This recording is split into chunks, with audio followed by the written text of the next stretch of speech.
Nachoweza kusema ndani ya hizi siku 100 za Mheshimiwa Rais Daktari Samia Suluhu Hassan, binafsi nazitazama kama ni siku ambazo zinakwenda kuijenga Tanzania ya kimkakati.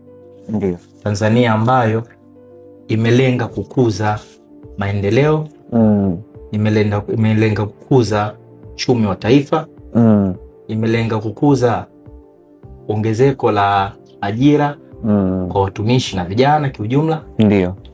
Na imelenga pia hizi siku 100 kuweka maridhiano ya taifa zima kiujumla na kuipata Tanzania bora yenye nguvu ya kuweza kuyaendea mambo yake pasipo mwingiliano wa aina yoyote kutoka aidha nje au hata mafarakano ya ndani ya taifa.